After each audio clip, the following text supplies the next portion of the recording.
ampifenatrandry avy namalalana zao tsika miona toy zao iara iendra iny tenin'Andriamanitra amaky zany tsika andany afatra tsara ny mofinaina mitiany io ity. Ho anareo zay voantson'i Jesosy Kristy manan'Andriamanitra sady voantso ny masina, ho aminao reny ny fahasoavana sy ny fiadanana avy amin'Andriamanitra raintsika sy Jesosy Kristy Tompo. Amen. Talata 2 Jona 2020 manjina antsika ilay hevitra hoe manapaka ny fahefan'ny Tompo. Andeha ry havana idera sy ankalazan'Andriamanitra isika. Mioby an Jehova ary tany rehetra, manompo an Jehova ny fifaliana, mankanesy ny hatrehany amin'ny fiobina, akoho fantareo fa Jehova no Andriamanitra, izy nanao antsika ary asika dia olo sy ny fiandriny. Midero ny vavahadiny amin'ny fisaorana ary eo akianjany amin'ny fiderana, misaora azy mankalazany anarany fa tsara Jehova, marak'izay famindram-pony ary miaritra taranaka fara mandimby fahamarinany. Amen.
Dia vavaka isika.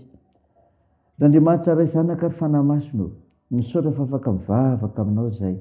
Mena tombonandro ka afaka miaina, hamaky ny teninao. Midera sy mankalaza, mba mihevonahitra ianarinao masina zay Tompo noho izany, fa Andriamanitra tsy misy tahaka anao, fenao no mpamonjy anay. Mamindrafo anay Tompo, mampanota mandry zay, avelao ny helokay, sasoa madio zay. Miasa fanahy masino aminay, raha andray ny afatra tsara avy amin'ny mofinaina indray izay mba ho fiainanay. Anaran'i Jesosy Kristy ilay teny tonga nofo, nanaovanay izany mivavaka izany. Amen. Raha namalala mofinaina ho antsika amin'ny teny ity dia hitanao ao amin'ny boky ny Asan'ny Apôstôly Azan'ny apôstôly toko voalohany ny andiny voalohany ka hatramin'ny faraiky ambin'ny folo. Mivaky toy izao minaran'i Jesosy. Ry Teofilo, ilay boky voalohany dia sonoratako ny amin'izay nataon'i Jesosy nampianariny hatramin'ny andro nampiakarana azy. Rehefa nodidiny tamin'ny fanahy masina ny apôstôly izay novidiny, sady niseho koa tamin'ny famantarana maro tao Renijaliana fa velona izy, ka niseho tamin'ny 70 andro izy ary nilaza ny amin'ny fanjakan'Andriamanitra. Ary niara-ny angona teo aminy Jesosy dia namepetra azy tsy hiala ny Jerosalema, fa hiandry ny teny fikasany iray izay efa renareo tamiko, hoy izy. Fa Jona nanao batisa tamin'ny rano, fa ianareo kosa atao batisa amin'ny fanahy masina rehefa afakandro vitsivitsy. Koa izay tafangana teo dia nanontany azy hoe, Tompoko, amin'izao va no ampodianao ny fanjakana ao amin'ny Israely? Fa io kosa izy taminy, tsy anareo ny ahalala ny andro na ny fotoana izay efa nitendreny iray amin'ny fahefany ihany. Fa azo hery ianareo amin'ny ilatsahan'ny fanahy masina aminareo, ary ho vavolombeloko any Jerosalema sy eran'ny Jodia sy Samaria ary hatramin'ny faran'ny tany. Ary efa nilazany Jesosy dia nakariny izy. Raha mbola nijery izy ireo ary nisy rahona nitondra azy ka tsy hitany masony intsony izy. Ary raha mbola nandinika lanitra izy ireo tamin'ny nandehanan'i Jesosy, indray nisy roalahy teo anilany niakanjo fotsy sy nanao hoe, ry lehilahy Galiliana, nahoana no mijanona eto mijery lanitra ianareo? Iny Jesosy izay nampiakarina niala taminareo any an-danitra iny dia mbola ho avy tahaka nahitanareo azy niakatra ao any an-danitra. Amen. Ray masino, manamasinana ny fahamarinana, ny teninao ny fahamarinana. Amen. Ravana malala ho aminao ny fiadanana avy amin'ilay Jesosy Kristy ilay mitady sy hamonjy ny very. Mofinaina ho antsika anio ka anorenitsika teo. Asan'ny apôstôly toko voalohany andiny voalohany ka hatramin'ny faraiky ambin'ny folo. Tantara filazana nanafaran'i Jesosy ny mpianany sy ny sarahany taminy raha niakatra ao any an-danitra Jesosy. Antsika ianarana ravana momba an'Andriamanitra fanahy masina. Hiteto fa ny fanahy masina dia loharano kely. Loharano kely. Fa azo hery ianareo amin'ny ilatsahan'ny fanahy masina aminareo. Hoy Jesosy tamin'ny mpianany talohan'ny akarany tan-danitra, raha nanafatra azy ireo tsy hiala Jerosalema aloha. Ny tena heviny dia hoe ho feno hery mihitsy, izany hoe ho afaka amin'ny tahotra sy ny akanosana izay nahatonga azy ireo hidy hamantrana. Ny fanahy masina arak'izany dia mameno hery izay rehetra mahazo azy. Zany rehefa loharano kely ny fanahy masina. Zao koa ny fanahy masina io fanomezana. Ny teny hoe ilatsahan'ny fanahy masina dia maneho fa tsy zavatra azon'olombelona vidiana na takalozana ny fanahy masina, fa ten'Andriamanitra ny manome azy ary fanomezana avy aminy. Ary efa nampanantenan'i Jesosy raha teo moa izany. Ho fanomezana io dia azontsika angatahana. Ary raha misy tonom-bavaka tokony asandratsika dia anankiray amin'ireny ny fangatahana ho fenona ny fanahy azona hery. Zao koa ry havana, ny fanahy masina dia zao manosika hiasa. Ka ho vavolombeloko any Jerosalema sy eran'ny Jodia sy Samaria ary hatramin'ny faran'ny tany. Ny fanahy masina mameno ny olona ry havana dia tsy mameno hery azy ka tsy ananatahotra intsony fotsiny, fa tena mahatonga ny olona hihetsika sy hiasa. Tsy hitomemem-pona fa handeha ary hitoro ny filazantsara amin'ny toerana sy ny sehatra rehetra, anambarana amin'ny mpiarabelona ny manodidina fampamonjy Jesosy Kristy nitsangana tamin'ny maty ary tompony hery sy ny fahefana rehetra. Zany ry havana, hitantsika ny amin'ny fanahy masina zany, ny amin'izay tokony ho fantatsika ambaran'ny lioka eto amin'ny boky ny apôstôly. Saina zany, dia n'Andriamanitra ery ny voninahitra. Amen. Dia vavaka isika. Andriamanitra o, misaotra no finainany mena ao anay izay manambara fa ilay Andriamanitra fanahy masina dia loharano kely sady fanomezana avy aminao Andriamanitra ary koa manosika ny mpino hiasa. Vavaka aminao izay ny amin'ny asan'ny fiangonanao, mitoro filazantsaranao tokoa, mitoro an'ilay Jesosy Kristy ilay velona mandrakizay, ilay mpamonjy ka miasa amin'ny lalan'ny fanahy masina. Piarakeam-pelantanao tompony ezaka rehetra atao amin'ny alalan'ny tafika masina, amin'ny alalan'ny fampahirezana amin'ny fitsidihana tokantrano.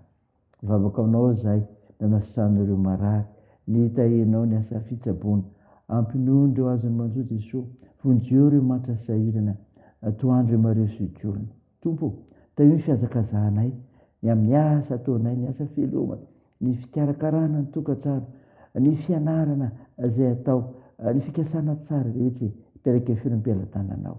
Dia miarovanay, teo ny firenenay.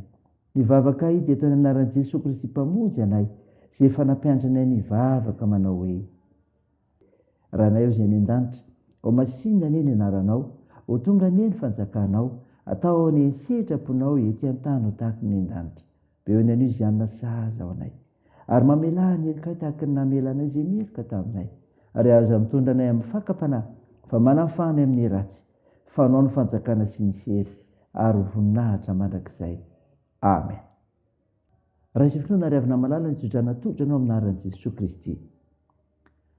Ho an'ny havana rehetra iray finoana ny fiadana sy ny fitiavana mba amin'ny fitokiana avy amin'Andriamanitra ray sy Jesosy Kristy Tompo. Ny fahasoavan'Andriamanitra ny omba izay rehetra tean'i Jesosy Tompontsika amin'ny fitiavana tsy mety lehibe. Amen. Dia an'Andriamanitra ery ny voninahitra amin'ny anaran'ny Ray sy ny Zanaka ary ny Fanahy Masina. Amen.